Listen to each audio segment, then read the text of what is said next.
dirigiendo toda esta reunión, que Él se agrade de todo lo que hagamos en esta hora. Señor, venimos delante de tu presencia para darte gracias por esta oportunidad que nos das de estar en tu casa. Gracias porque tú eres bueno, porque nos has bendecido a lo largo de estos días y tu misericordia no se ha cortado para con nosotros. Te pedimos que en esta reunión estés tú, tu presencia, tu Espíritu Santo guiando toda nuestra actividad. Si hay cosas que están mal en nosotros, danos el discernimiento y la fortaleza para cambiarlas. Ayúdanos a ser guiados siempre por tu Espíritu Santo, Señor.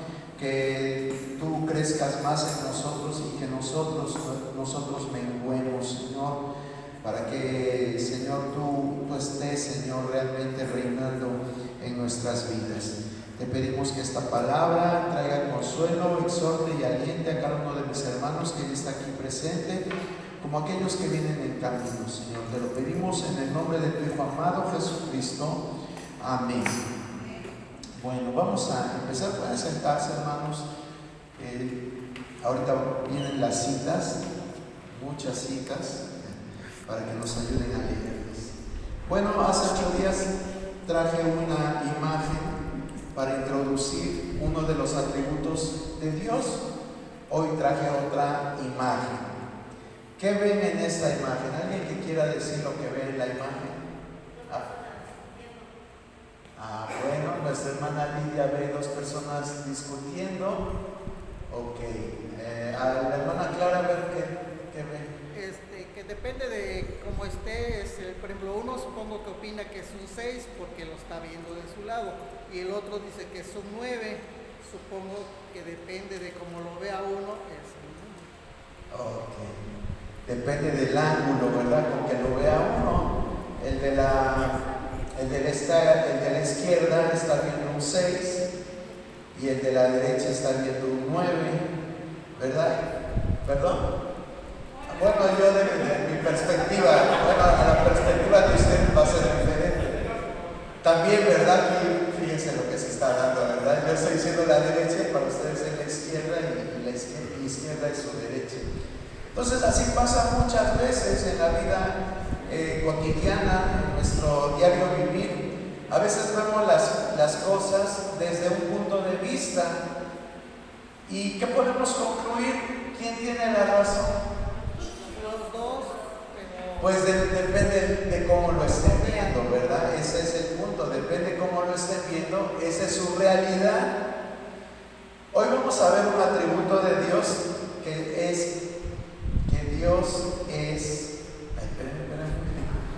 Dios es veraz, ¿sí? Él no se confunde, Él no dice, pues es 6 o es 9.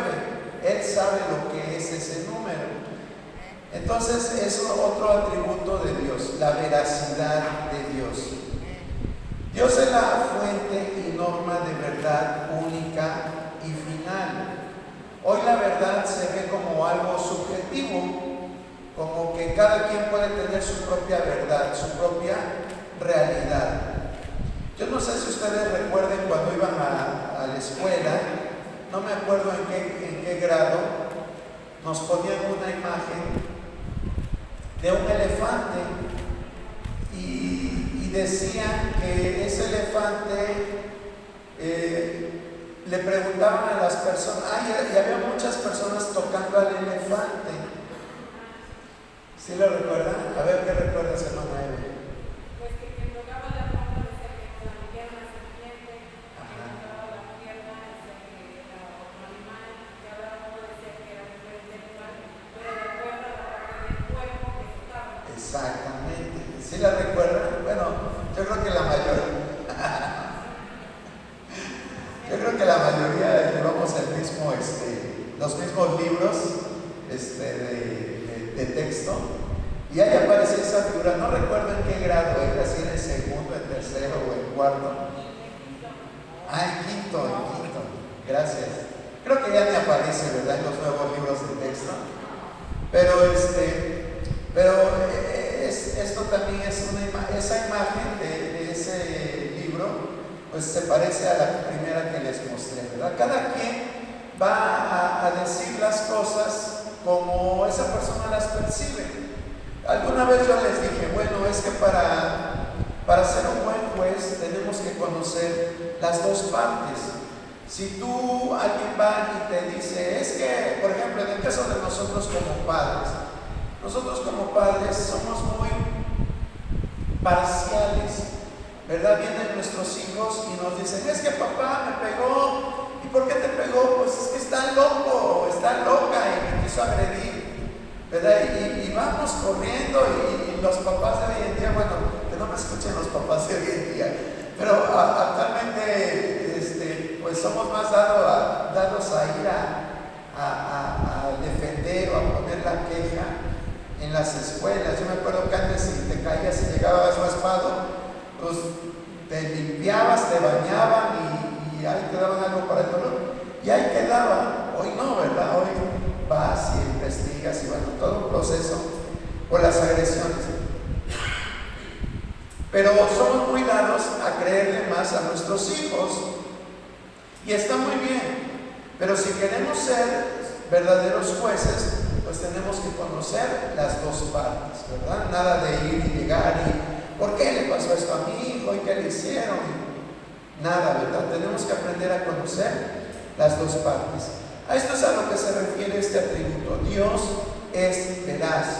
Dios es la fuente y norma de verdad única y final. La verdad es todo lo real acerca de Dios.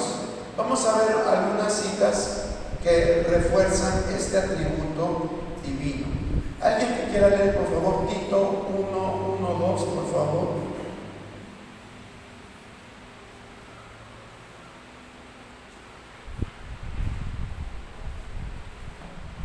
Pablo, siervo de Dios y apóstol de Jesucristo, conforme a la fe de los escogidos de Dios y el conocimiento de la verdad que es según la piedad, en la esperanza de la vida eterna, la cual Dios, que no miente, prometió desde antes del principio de los siglos. Gracias, hermana Clara. En estos dos pasajes se está reforzando la veracidad de Dios, la veracidad. En el 1, por ejemplo, dice, y el conocimiento de la verdad que es según la piedad. Y en el verso 2 dice, Dios que no miente.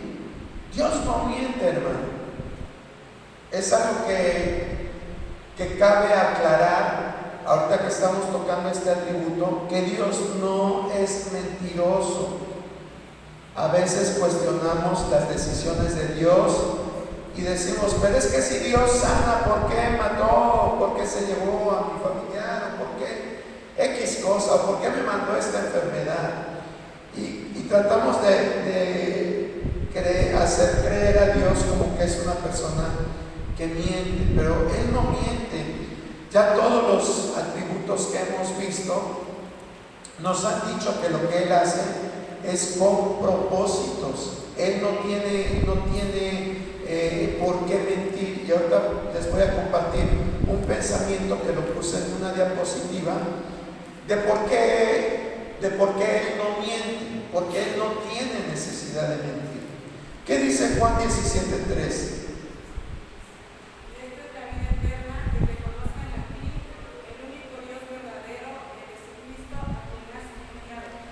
Gracias, hermana Eve. Dice, el único Dios verdadero. Usted sabe que hay muchas religiones que ha habido desde la antigüedad y que siempre tenían en mente que había muchos dioses y que sus dioses eran reales. A lo largo de la historia bíblica podemos ver cómo los egipcios tenían un montón de dioses.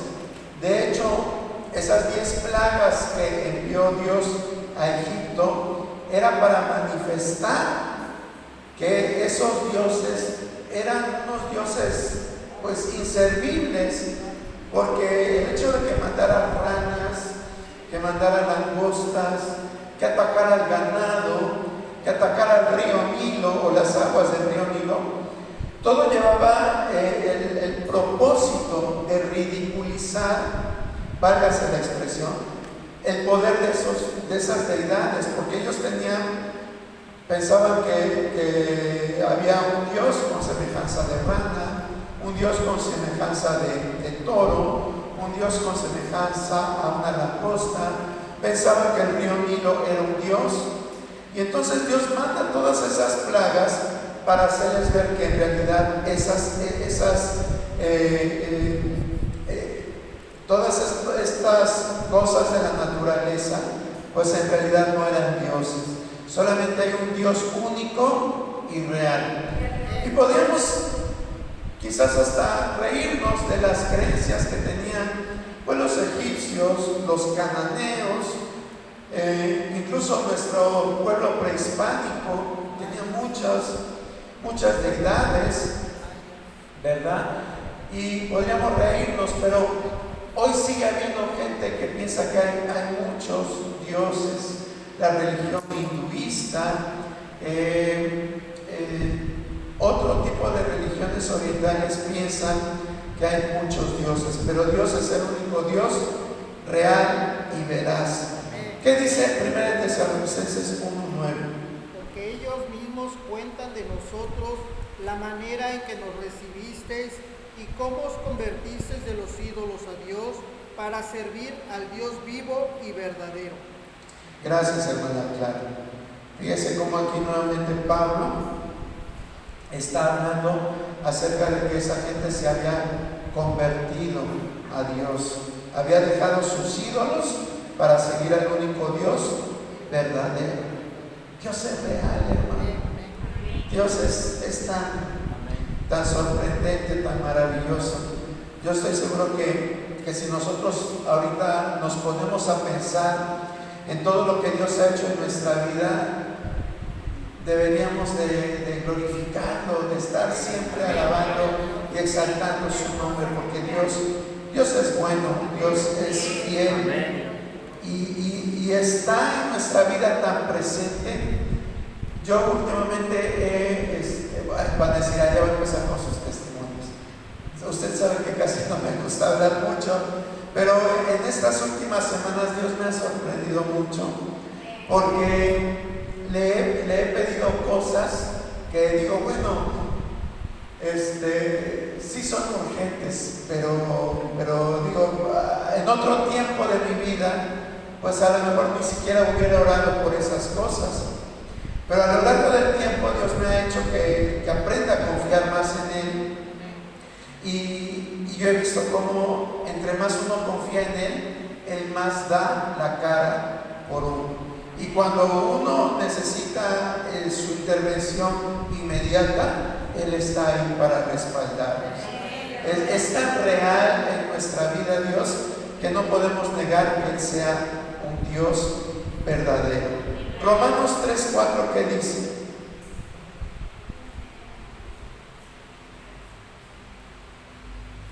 De ninguna manera, antes bien sea Dios veraz y todo hombre mentiroso, como está escrito. Para que seas justificado en tus palabras y venzas cuando fueres juzgado. Bueno, aquí lo importante es lo primero del verso, ¿verdad? Dice Dios veraz y todo hombre mentiroso. Muy bien. Juan 14:6, ¿qué nos dice? Jesús le dijo, yo soy el camino y la verdad y la vida. Nadie viene al Padre sino por mí. Gracias, hermano Arturo. Es una de las palabras que más nos debe de llenar de esperanza, estas que dijo Jesús, ¿verdad? Él dijo, yo soy el camino, la verdad y la vida, y nadie viene al Padre si no es por mí. Como decía hace unos momentos, hay muchas religiones, pero los líderes de esas religiones no pueden decir yo soy el camino, la verdad y la vida. Ningún líder religioso a lo largo de toda la historia ha podido decir estas palabras poderosas que Jesús pronunció, y Él dijo, yo soy el camino, la verdad y la vida, y nadie va al Padre si no es por mí. Gloria a Dios porque Él abrió ese camino hacia nuestra libertad y nuestra salvación. Y finalmente Hebreos 6:18, ¿qué dice? Para que por dos cosas inmutables en las cuales es imposible que Dios mienta, tengamos un fortísimo consuelo los que hemos acudido para asirnos de la esperanza puesta delante de nosotros. Gracias, hermana Clara. Dice, para que por dos cosas inmutables en las cuales es imposible que Dios mienta. Fíjese cómo este pasaje de Hebreos reafirma que Dios no puede mentir. Pareciera como que dijéramos, bueno, ya sabemos que Dios es verdad y que Dios no miente, pero tenemos que entender por qué Él no puede mentir. Y es lo que en esta diapositiva yo quiero que la leamos. ¿Quién la quiere leer esta diapositiva? A ver, hermana Clara, léala, por favor. Dios no necesita mentir. La mentira es casi siempre un recurso que usan los seres humanos para salir de una situación difícil, para impresionar a alguien, para ganar ventaja, etc. Pero Dios nunca se encuentra en alguna de estas situaciones. A ver, que alguien busque Salmo 50, 10, 12.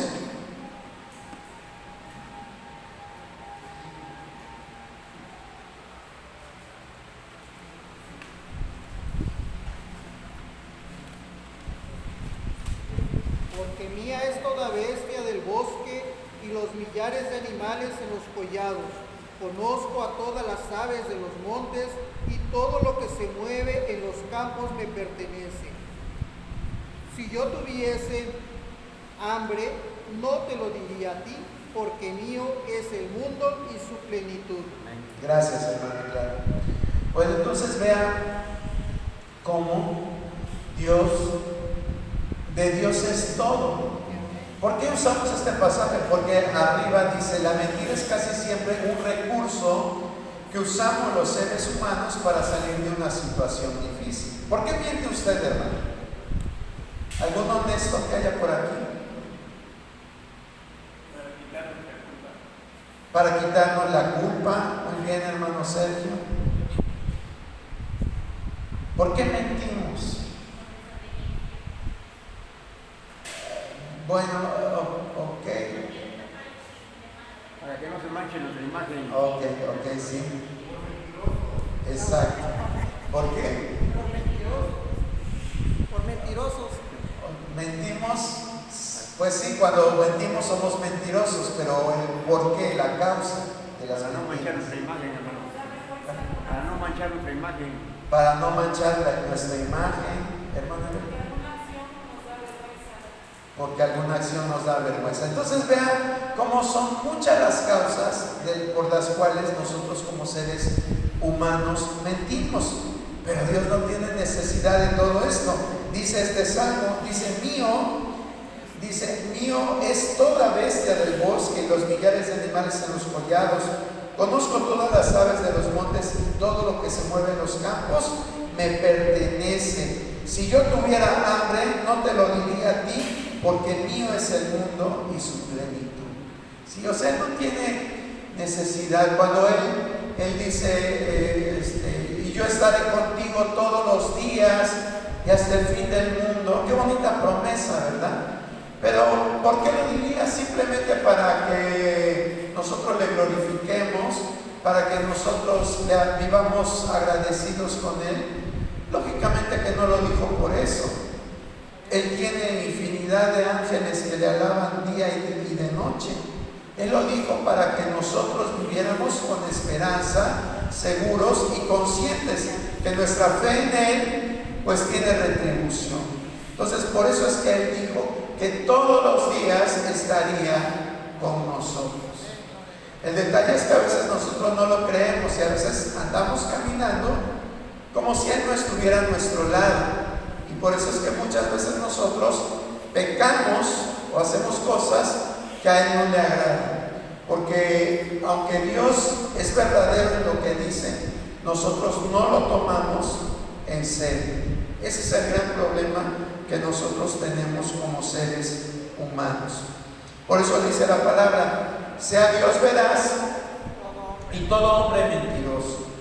Si cuando decimos, ay, es que pues es que Dios, y nos quejamos de Dios, no es que Él no cumpla, es que algo está fallando en nuestra vida.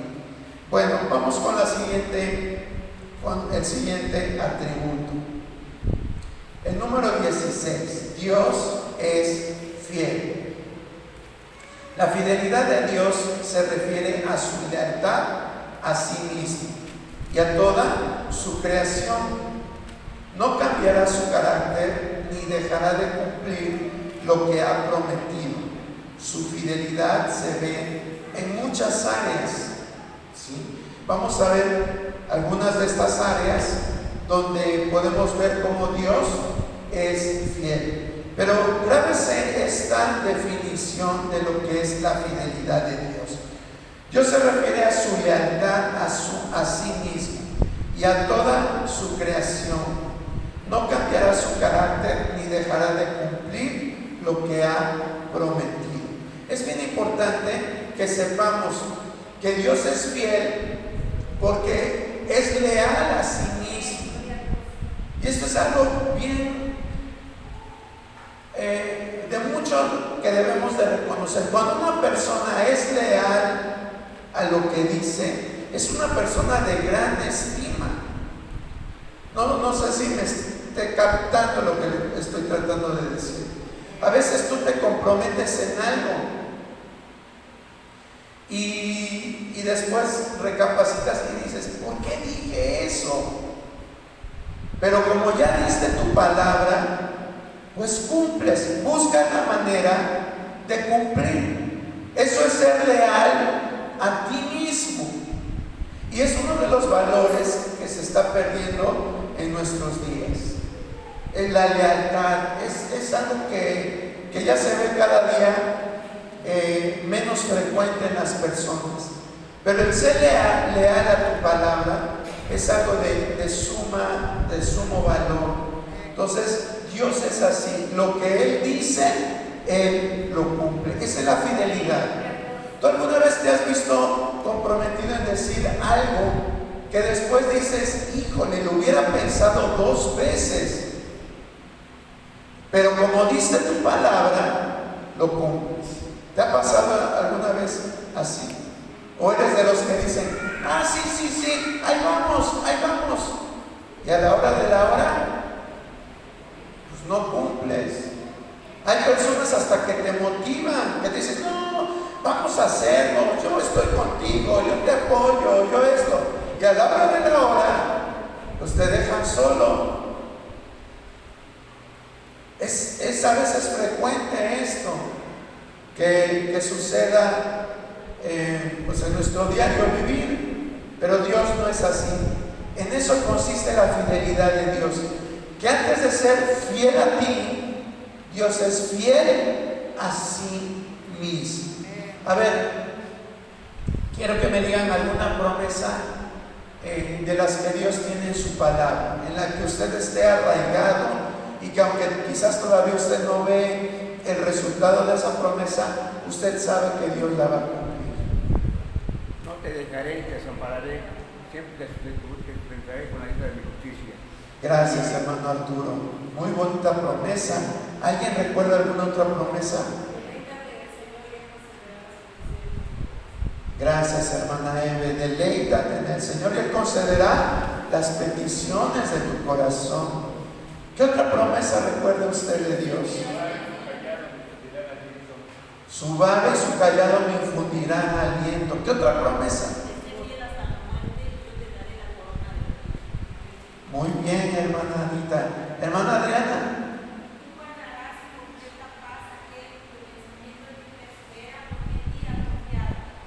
Gracias, hermana Adriana.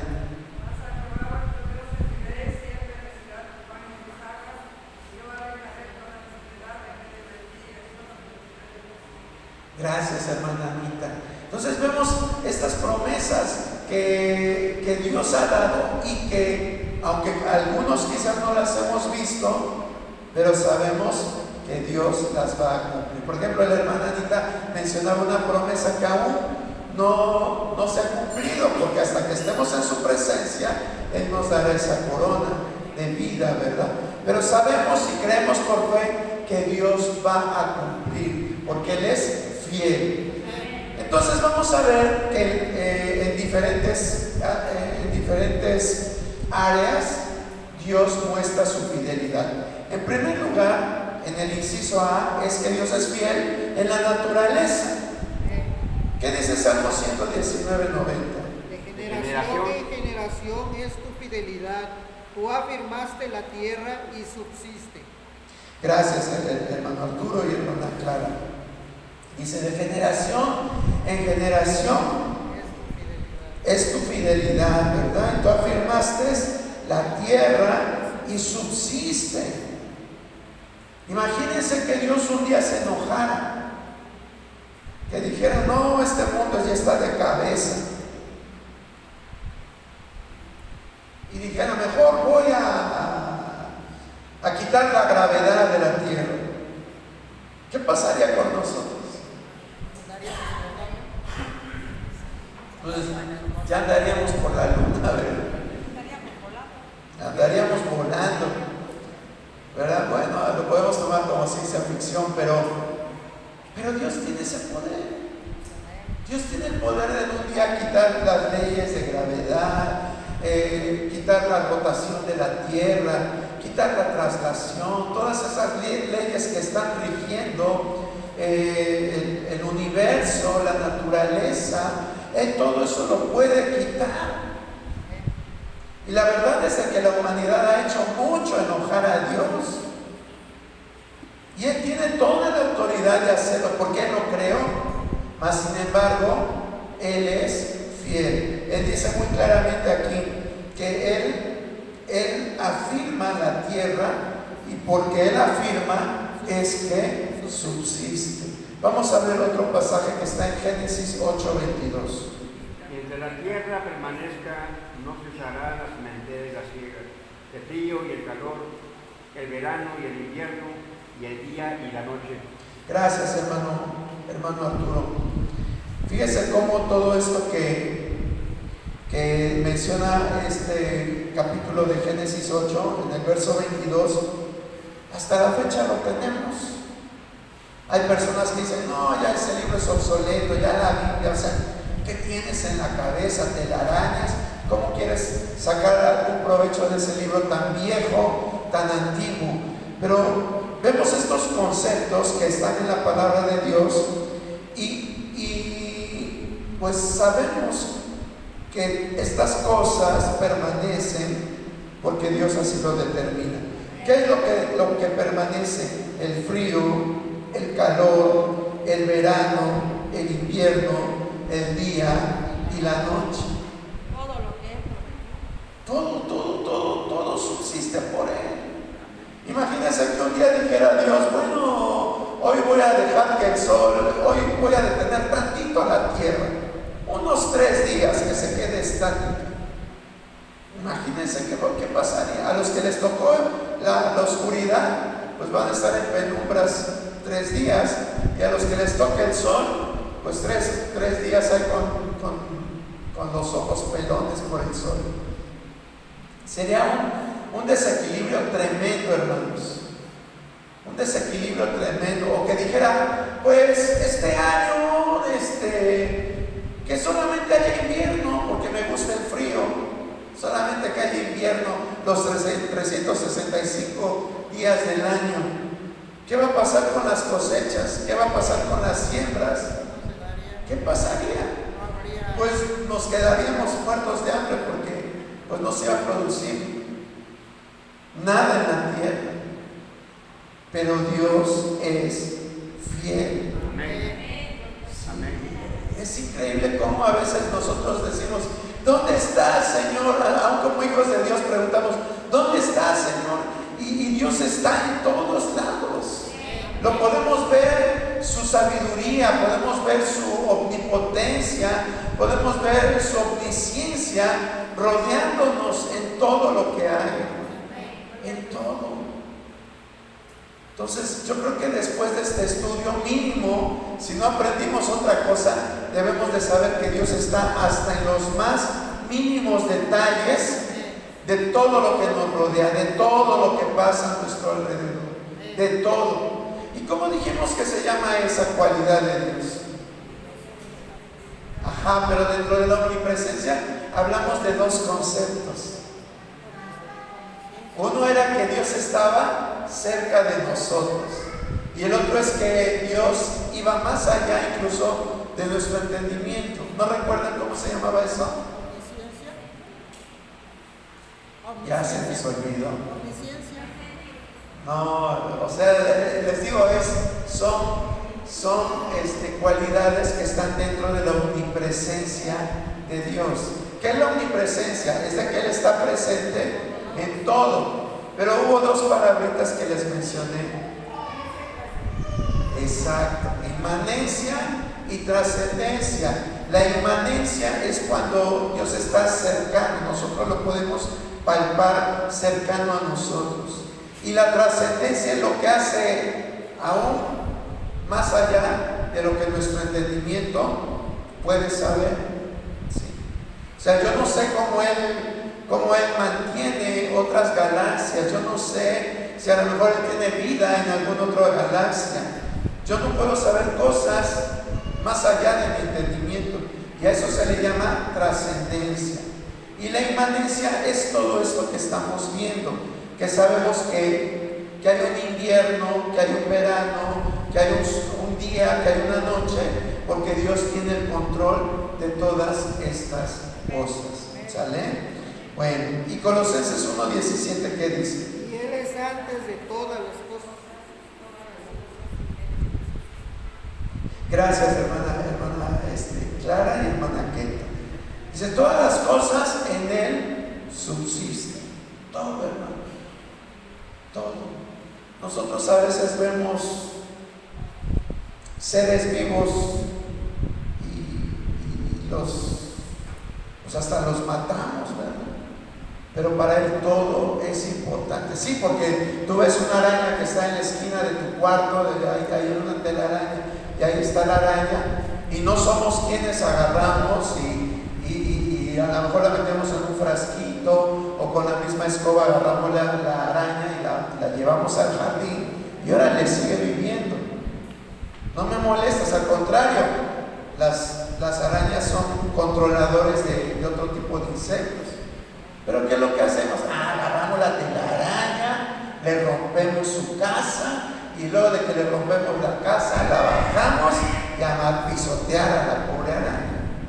Parece una tontería, hermano, pero todo es parte de la creación de Dios. Todo es parte de la creación de Dios. ¿Sí? Entonces debemos valorar aquello que no fuimos nosotros capaces de hacer. Yo estoy seguro que a nadie de nosotros, si fuéramos inventores, se nos ocurriría hacer una araña, ¿verdad? Y menos con las cualidades que tienen las arañas de hacer sus telarañas tan perfectas. Pero bueno, no es una clase de biología la que estamos llevando. Vamos entonces a ver otra área en la que Dios es fiel. Dios es fiel en el cumplimiento de las promesas a sus amigos. Y aquí vamos a ver 4 ejemplos. Vamos a ver qué le dijo Dios a Abraham en Génesis 18:14.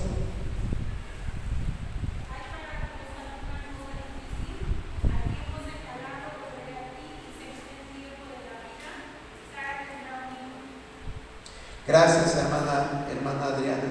Si habrá alguna cosa difícil para Dios, esa palabra nos debe de llenar de esperanza.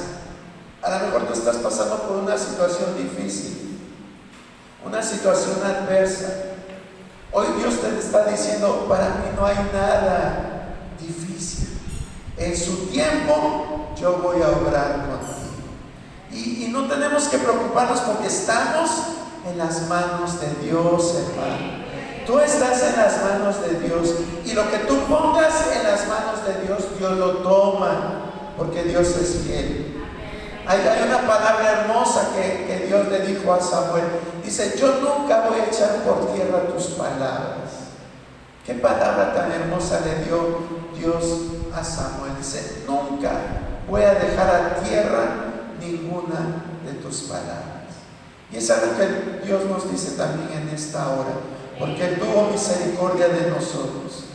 Entonces, recuerda la fidelidad de Dios. Dios le respondió enseguida a Sara cuando le dijo esta palabra, Dios le respondió enseguida, no.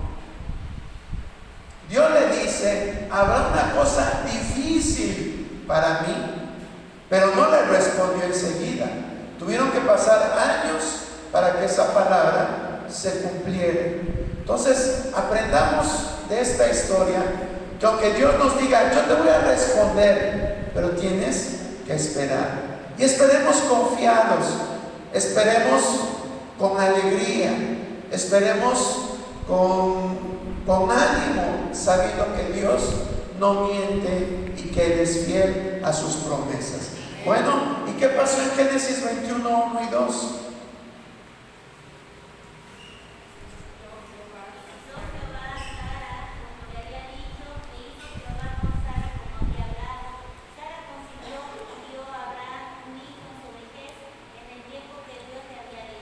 Gracias, hermana Keita, gracias, hermana Karen. Entonces vemos cómo en el capítulo 18 Dios le dice, habrá alguna cosa difícil para mí. Y la mujer hasta se rió y le puso pretextos. Es que yo ya estoy en la edad de que ya no me acuerdo con la expresión ahorita como dijo Sara, pero quería decir que ya no había fertilidad en ella, aparte de que pues ya estaba avanzada en años. Pero para Dios no hay imposibles. Y en el capítulo 21 vemos la respuesta. Vino la promesa. Vino esa promesa. Y así va a venir lo que Dios promete a tu vida. Lo que tú has confiado, Dios lo va a recompensar. Después vemos el caso de Moisés. ¿Qué dice Éxodo 3:21?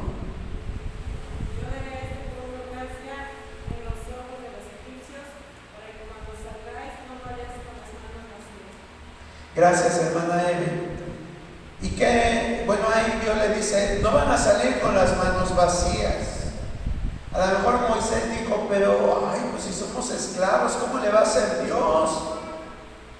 ¿Qué vamos a saquear el palacio del faraón? ¿Cómo le vamos a hacer?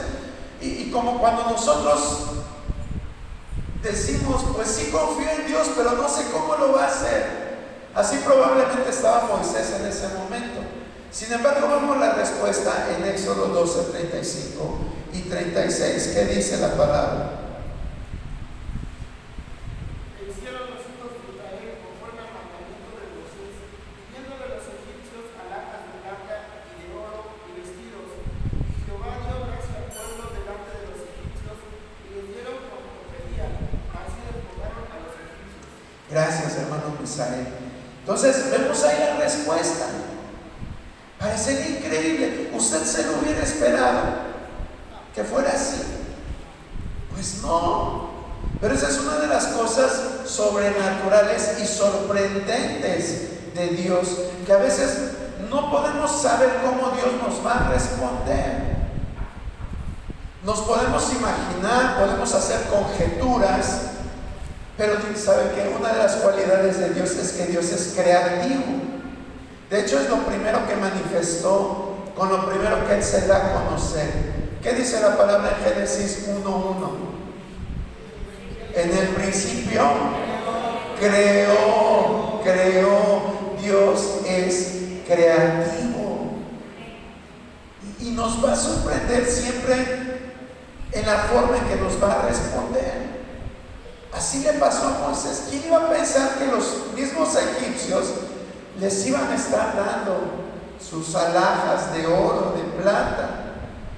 Yo creo que a Moisés nunca le pasó por la mente que sucedería eso. Sin embargo, Dios cumple su palabra. Tú estás confiando en Dios, pero no sabes cómo Dios te va a responder.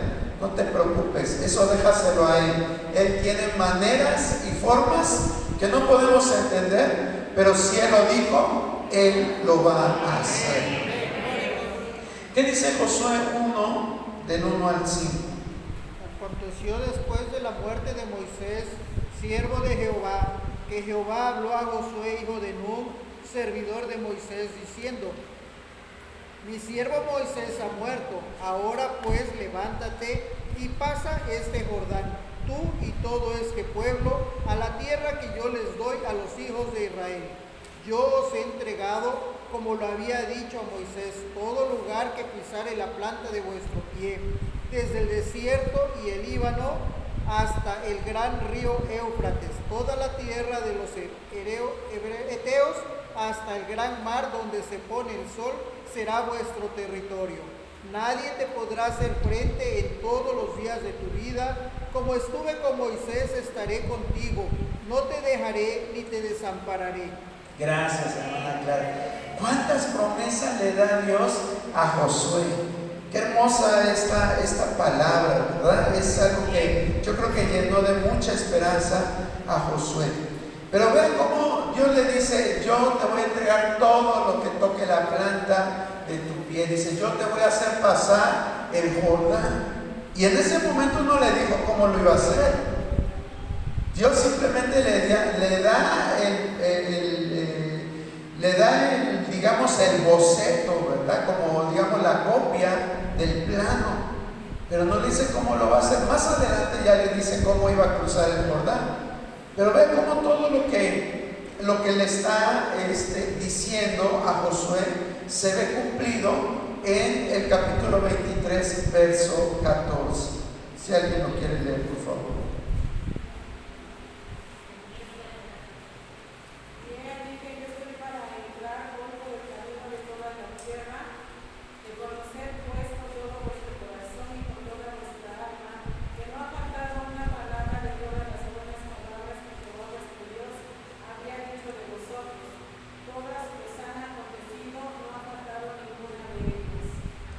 Gracias, hermana. Vea lo que dice Josué.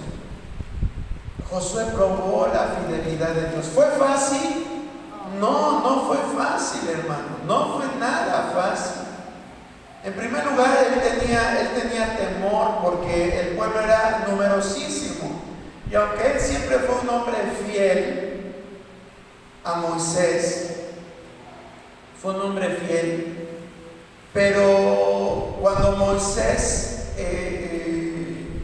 muere, pues todavía había muchos de su generación que eran rebeldes.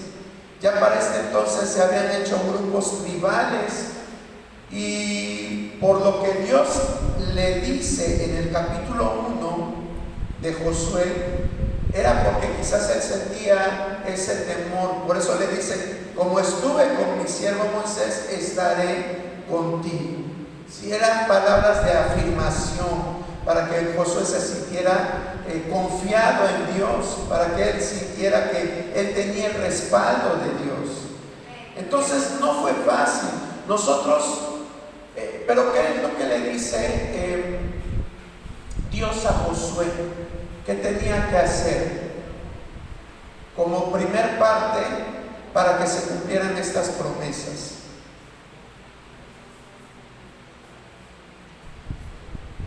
¿Alguno de ustedes recuerda?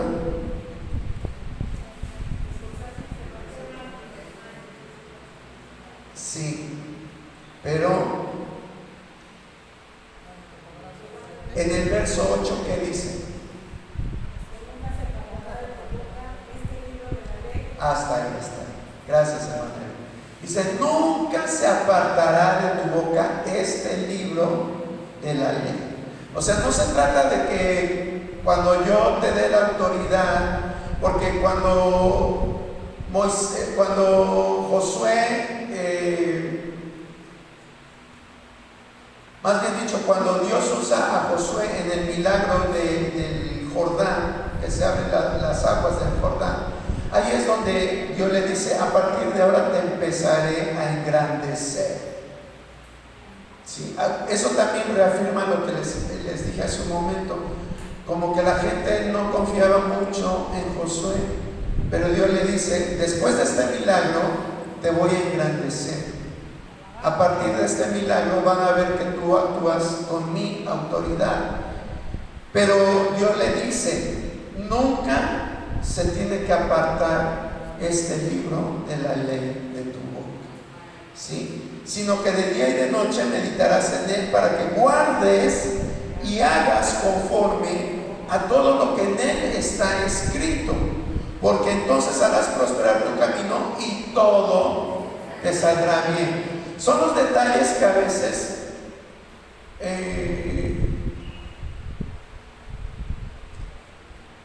los que enseñamos no los decimos, ¿sí? Son los detalles que a veces no emocionan.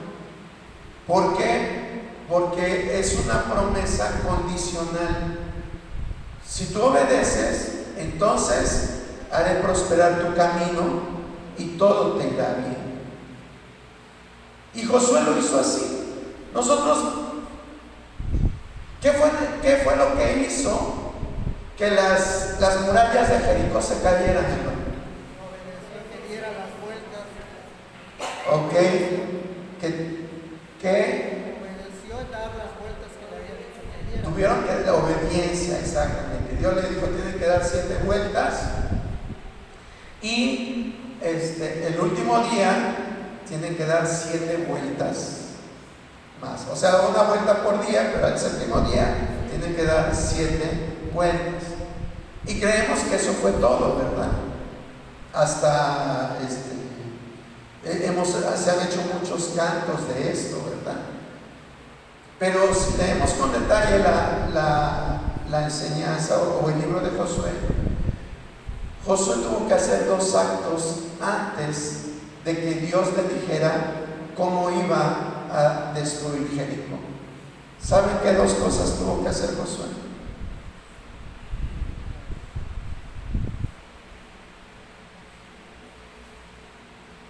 Dos cositas.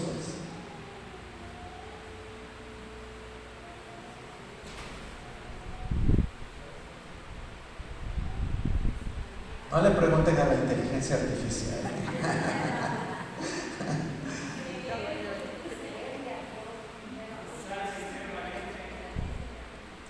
Creerle a Dios, dice mi hermana Lidia, el hermano Gaby dice esforzarse y ser valiente, claro, todo esto. Pero ¿sabe qué? Yo le había dicho, dice, nunca se aparte de tu boca este libro de la ley, sino que de día y de noche meditarás en él para que guardes y hagas conforme a todo lo que en él está escrito.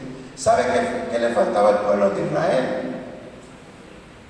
Tenía tiempo que no celebraban la Pascua. Y por alguna razón en el desierto no se les practicó la circuncisión a los varones. ¿Y sabe qué tuvo que hacer Josué? Tuvo que circuncidar a los varones y tuvo que celebrar la Pascua.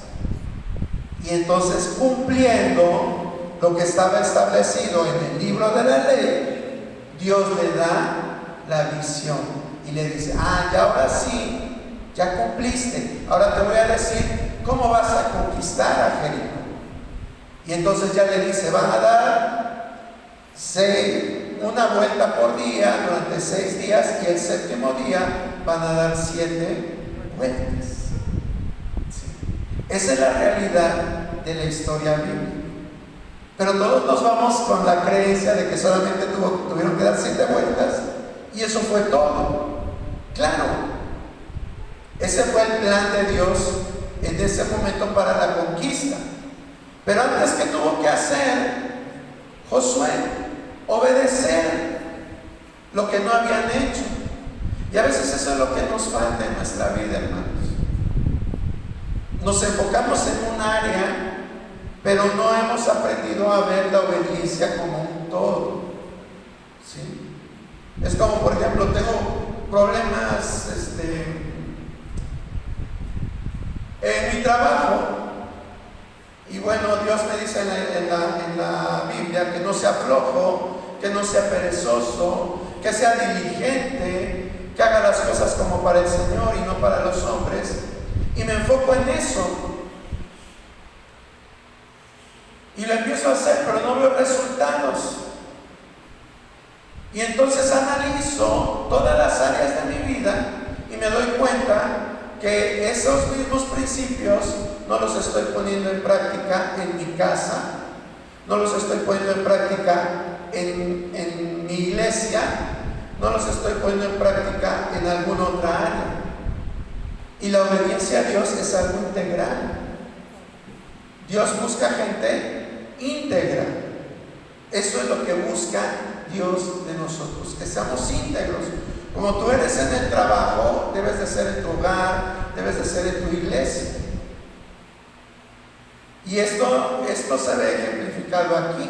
Si nada más Josué se hubiera abocado a decir: Dios mío, dime de qué forma la estrategia de cómo conquistar Jericó, probablemente Dios no le hubiera dado en ese momento el plan, no le hubiera dado la revelación de las vueltas que tenía que dar. Él primero tenía que cumplir con lo que había dejado de hacer. ¿Qué cosas hemos dejado de hacer? ¿O qué cosas nunca hemos aprendido a hacer que Dios nos dice que hagamos y no las hemos hecho? Todo cuenta, hermano. Acuérdense que en Dios no hay pasado, no hay presente ni futuro. Dios es atemporal. Y lo que tú dices: ay, pero ya de eso ni se acuerda Dios. Dios se acuerda de todo. Y tenemos que empezar por pedirle a Dios que Él nos muestre las áreas que están deficientes en obediencia a Él. Bueno, ya me fui por otro lado, pero es importante ver eso. Y vean cómo Josué fue un hombre fiel a Moisés y fiel a Dios. Y eso fue lo que lo llevó a que él fuera el sucesor de Moisés. Estaban los hijos de Moisés, Gersón y Eliezer, o Eleazar, no me acuerdo cómo era. O pudieron haber sido algunos otros personajes, pero Dios escogió a Josué, porque Josué siempre fue fiel a Moisés, a Dios y a Moisés. Entonces la fidelidad cuenta mucho, hermano. La fidelidad cuenta mucho en todas las áreas de nuestra vida. En el trabajo, ser fiel a tu jefe. Es una persona prepotente, es una persona pedante, pero como parte de mi ética cristiana, aunque sea así la persona mejor me quedo callado y no hablo en contra de él. Fiel a tu esposo. Ay, pero es que ya después de 30 años, hermano, pues no importa, tú estás igual o estás peor. Así que sé fiel. Pero es que lo que sea, Dios premia la fidelidad. Si somos fieles en lo poco, dice la palabra que Él nos va a poner en lo mucho. Bueno, y finalmente David, ¿qué dice 2 de Samuel 7, 12, 13?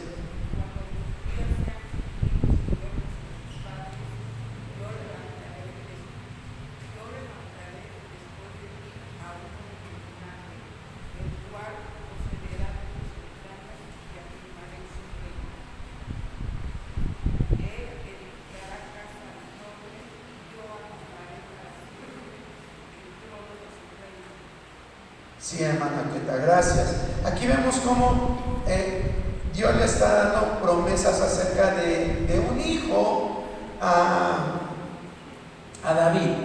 ¿Cuál era este hijo del que le está hablando en este pasaje de la Biblia? ¿Quién? Salomón, ¿verdad? Parecía que es Salomón. Y bueno, a corto plazo, acuérdense que también hay una ley en la profecía, la ley del doble cumplimiento. A veces las profecías se dan y tienen doble cumplimiento. Un primer cumplimiento, digamos inmediatamente, pero también está esa doble ley del segundo cumplimiento. Y esta promesa es de doble cumplimiento. La primera se cumple en Salomón, pero después nosotros nos vamos a Lucas 1, 31, 33 y ahí vemos a qué otro personaje se está refiriendo. Y ahora concebiréis en su vientre y darás luz a un hijo, llamarás su nombre Jesús. Este será grande y será llamado Hijo del Altísimo, y el Señor Dios le dará el trono de David, su padre, y reinará sobre la casa de Jacob para siempre, y su reino no tendrá fin. Gracias, hermano José Alfredo. Vean, entonces, como en el mismo tiempo de David, Dios iba a conceder esta primer promesa en Salomón, pero a posterior vemos cómo la promesa incluye a Jesucristo. Bueno, yo espero que estemos aprendiendo un poquito. Y bueno, vamos a ver que así como Dios cumple las promesas a sus amigos, pues también cumple la de los enemigos, ¿verdad? Acá, vamos a ver qué dice Primero de Reyes 21 del 17 al 21.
Muy bien, hermano Misael, gracias. Vemos aquí cómo Dios le da pues una promesa, pero muy fea, ¿verdad? A Acab, uno de los reyes de Israel, que fue malo, influenciado por su mujer Jezabel. Y dice que iba a morir y que los perros lamerían su sangre. Y bueno, vámonos un capítulo después, en el capítulo 22, verso 34 y 38, que dice: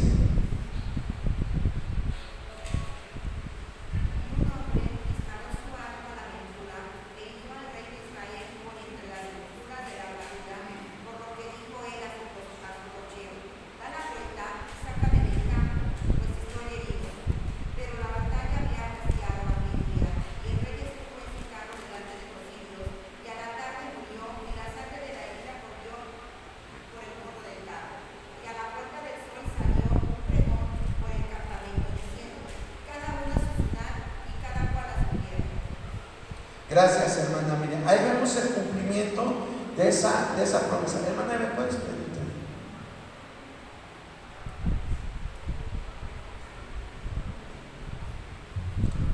Sí, entonces vemos como un capítulo después, aunque no fue, digamos, parece de chiste, ¿no? Un capítulo después, hoy dicen 3 doritos después, pero no, un capítulo después vemos cómo se cumple esta promesa y muere de esta forma acá, tal como Dios se lo había dicho.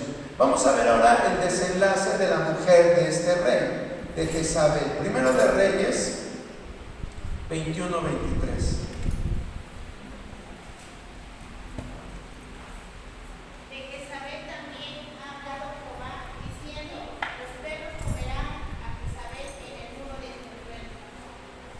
Gracias, hermana Liz.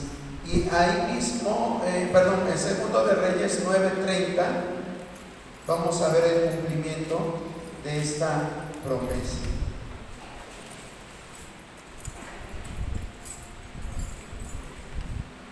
Vino después Jehú a Jezreel, y cuando Jezabel lo oyó, se pintó los ojos con antimonio y atavió su cabeza y se asomó a unas ventanas. Luego el 35 al 37, hermano, por favor. Pero cuando fueron para sepultarla, no hallaron de ella más que la calavera y los pies y las palmas de las manos. Y volvieron y se lo dijeron, y él dijo: esta es palabra de Dios, la cual él habló por medio de su siervo Elías Tisbita, diciendo: en la heredad de Jezreel comerán los perros las carnes de Jezabel. 37. Y el cuerpo de Jezabel será como estiércol sobre la faz de la tierra en la heredad de Jezreel, de manera que nadie puede decir: esta es Jezabel. Gracias, hermana Clara. Híjole, quedó re fea, ¿verdad? ¿Sí lo leyeron o escucharon con atención cómo quedó esta mujer? si hubiera muerto en nuestro tiempo, hasta en redes sociales dirían que no se puede poner la imagen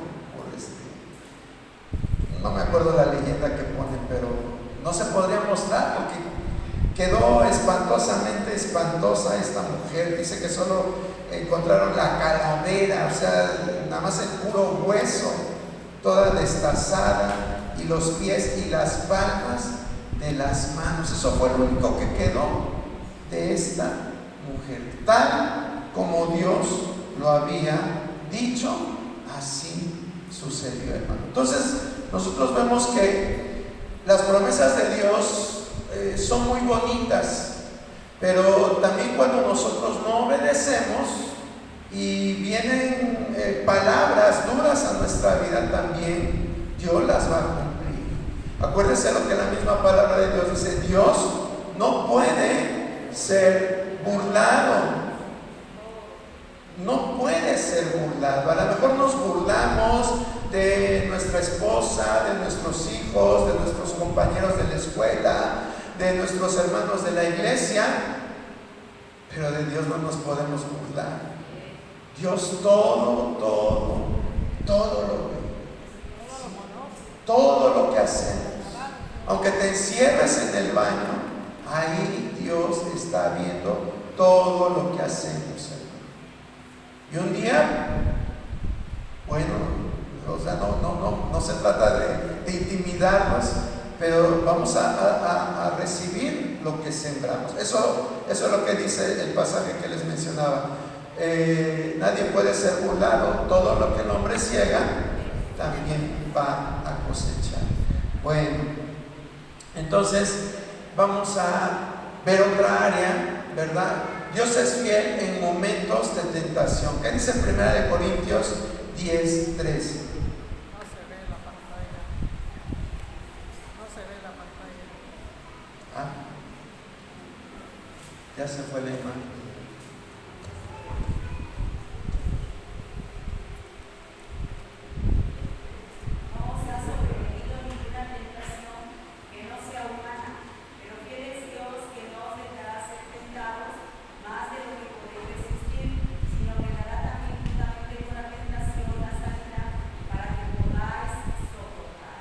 Gracias, hermana Elvia. Dios es fiel, así lo dice la palabra. Y junto con la tentación va a dar la salida. Entonces nadie de nosotros tiene la excusa de decir: ay, es que pues caí, es que soy débil, es que nada. Dios conoce qué tanto podemos aguantar. Y si lo buscamos a Él nos va a dar la salida. Aquí no se trata de decir: ay, es que soy débil, hermano, por eso es que una y otra vez caigo. No es de justificarnos diciendo soy débil. Se trata de que nosotros aprendamos a confiar en Dios y salir adelante. Dice la palabra muy claramente que junto con la tentación Dios va a dar la salida. ¿Sí? Vamos a ver que también Dios es fiel en la disciplina de sus hijos. ¿Qué dice Salmo 119, 75? Conozco, oh Jehová, que tus juicios son justos y que conforme a tu fidelidad me afligiste. Gracias, hermano Luis. Dice: tus juicios son justos y que conforme a tu fidelidad me afligiste. Parecería que es algo antagónico, ¿verdad? Tu fidelidad y afligirnos. La fidelidad es algo bueno, algo que reconocemos en Dios, pero la aflicción no nos gusta. Pero vemos cómo aquí armoniza la aflicción con la fidelidad. Conforme a tu fidelidad me afligiste. No lo podemos entender a veces así. Incluso nosotros en nuestra condición de hijos, cuando nuestros padres nos decían: pero a mí me duele más que a ti, o sea, decíamos: ay, no, pues si tú no eres el que está recibiendo los chanclazos. Bueno, los de mi generación saben a lo que me refiero. Sí, porque ahora les pegan nada más con el pétalo de una rosa. Bueno, no vamos a hablar de las generaciones, pero Así pasa. Dios habla muy claro y dice: conforme a tu fidelidad me afligiste.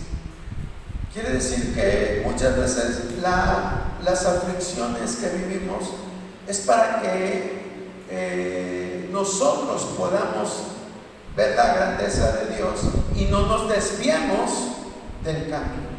Ese es el propósito de la aflicción por medio de la fidelidad de Dios.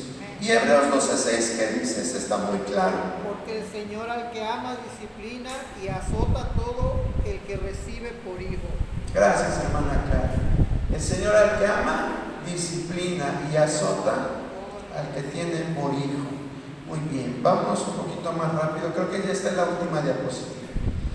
Dios es fiel en el perdón de nuestros pecados. Primero de Juan 1:9.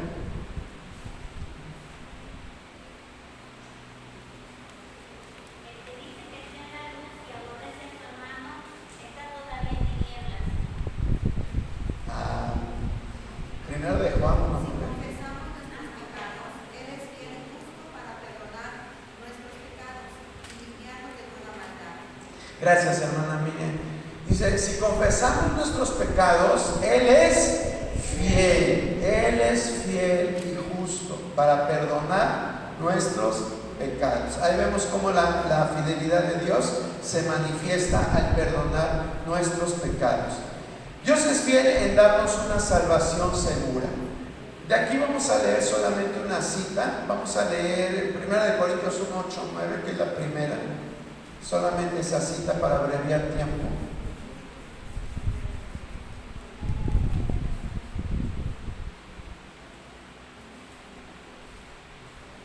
El cual también os confirmará hasta el fin, para que seáis irreprensibles en el día de nuestro Señor Jesucristo. Él es Dios, por el cual fuiste llamados a la comunión con su Hijo Jesucristo nuestro Señor. Gracias, hermana Liz. Dice: fiel es Dios, el cual nos llamó para tener comunión con su Hijo. Muy bien. Y finalmente, Dios es fiel en la defensa de su pueblo. ¿Qué dice 1 Samuel 12:22? Pues Jehová no desamparará a su pueblo por su plan de nombre, porque Jehová ha herido en Zeus por su. ¿A qué dijo? Gracias, José Alfredo. Entonces vemos que Dios no desamparará a su pueblo. ¿Cuánto pueblo de Dios hay aquí? Somos su pueblo, hermano, y Él no nos desampara. Él está con nosotros todos los días y hasta el fin del mundo. Es su promesa y debemos de confiar. Nada de que me siento solo, nada de que me siento deprimido, nada de esas cosas, porque Dios está a nuestro lado. Él pelea nuestras batallas y las promesas que Él tiene para nosotros, Él las cumple. Amén. Vamos a ponernos en pie y vamos a dar gracias en esta hora.